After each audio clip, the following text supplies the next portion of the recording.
റോമർ അദ്ധ്യായം 7. സഹോദരന്മാരെ, ന്യായപ്രമാണം അറിയുന്നവരോടല്ലോ ഞാൻ സംസാരിക്കുന്നത്. മനുഷ്യൻ ജീവനോടിരിക്കും കാലത്തൊക്കെയും ന്യായപ്രമാണത്തിന് അവന്റെ മേൽ അധികാരമുണ്ട് എന്ന് നിങ്ങൾ അറിയുന്നില്ലയോ? ഭർത്താവുള്ള സ്ത്രീ ജീവിച്ചിരിക്കുന്ന ഭർത്താവിനോട് ന്യായപ്രമാണത്താൽ ബന്ധിക്കപ്പെട്ടിരിക്കുന്നു.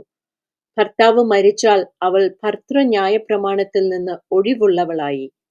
ഭർത്താവ് ജീവിച്ചിരിക്കുമ്പോൾ അവൾ വേറെ പുരുഷന് ആയാൽ വ്യഭിചാരിണി എന്നു പേർ വരും. ഭർത്താവ് മരിച്ചു എങ്കിലോ അവൾ വേറെ പുരുഷന് ആയാൽ വ്യഭിചാരിണി എന്ന് വരാതെ വണ്ണം ന്യായപ്രമാണത്തിൽ നിന്ന് സ്വതന്ത്രയാകുന്നു.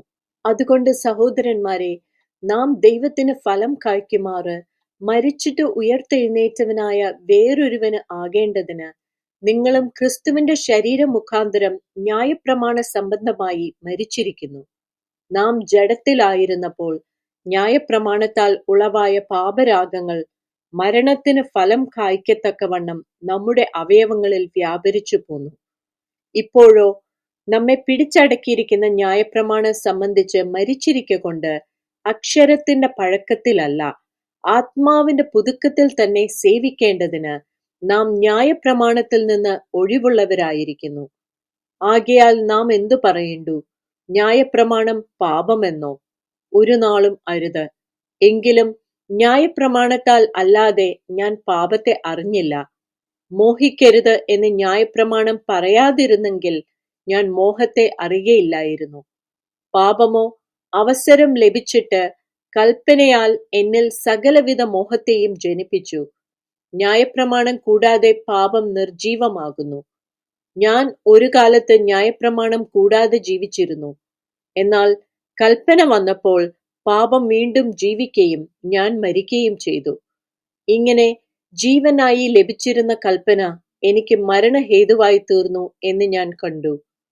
പാപം അവസരം ലഭിച്ചിട്ട് കൽപ്പനയാൽ എന്നെ ചതിക്കുകയും കൊല്ലുകയും ചെയ്തു. ആകയാൽ ന്യായപ്രമാണം വിശുദ്ധം, കൽപ്പന വിശുദ്ധവും ന്യായവും നല്ലതും തന്നെ. എന്നാൽ നന്മയായുള്ളത് എനിക്ക് മരണകാരണമായി തീർന്നു എന്നോ? ഒരു നാളും അരുത്. പാപമത്രേ മരണമായി തീർന്നത്. അത് നന്മയായുള്ളതിനെ കൊണ്ട് എനിക്ക് മരണം ഉളവാക്കുന്നതിനാൽ പാപം എന്ന് തെളിയേണ്ടതിനും കൽപ്പനയാൽ അത്യന്തം പാപമായി തീരേണ്ടതിനും തന്നെ. ന്യായപ്രമാണം ആത്മീകം എന്ന് നാം അറിയുന്നുവല്ലോ. ഞാനോ ജഡമയൻ, പാപത്തിന് ദാസനായി വിൽക്കപ്പെട്ടവൻ തന്നെ. ഞാൻ പ്രവർത്തിക്കുന്നത് ഞാൻ അറിയുന്നില്ല.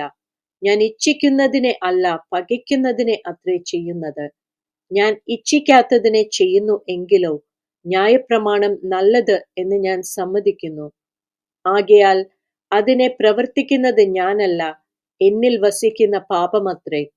എന്നിൽ എന്ന് വെച്ചാൽ എന്റെ ജഡത്തിൽ നന്മ വസിക്കുന്നില്ല എന്ന് ഞാൻ അറിയുന്നു.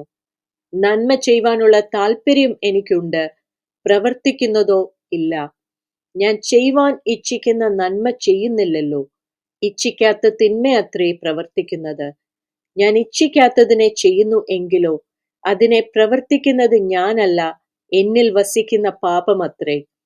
അങ്ങനെ നന്മ ചെയ്യുവാൻ ഇച്ഛിക്കുന്ന ഞാൻ തിന്മ എന്റെ പക്കൽ ഉണ്ട് എന്നൊരു പ്രമാണം കാണുന്നു.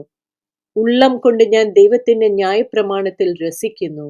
എങ്കിലും എന്റെ ബുദ്ധിയുടെ പ്രമാണത്തോട് പോരാടുന്ന വേറൊരു പ്രമാണം ഞാൻ എന്റെ അവയവങ്ങളിൽ കാണുന്നു. അത് എന്റെ അവയവങ്ങളിലുള്ള പാപപ്രമാണത്തിന് എന്നെ ബദ്ധനാക്കി കളയുന്നു. അയ്യോ, ഞാൻ അരിഷ്ട മനുഷ്യൻ! ഈ മരണത്തിന് അധീനമായ ശരീരത്തിൽ നിന്ന് എന്നെ ആർ വിടുവിക്കും? നമ്മുടെ കർത്താവായ യേശുക്രിസ്തു മുഖാന്തരം ഞാൻ ദൈവത്തിന് സ്തോത്രം ചെയ്യുന്നു. ഇങ്ങനെ ഞാൻ തന്നെ ബുദ്ധി കൊണ്ട് ദൈവത്തിന്റെ പ്രമാണത്തെയും ജഡം കൊണ്ട് പാപത്തിന്റെ പ്രമാണത്തെയും സേവിക്കുന്നു.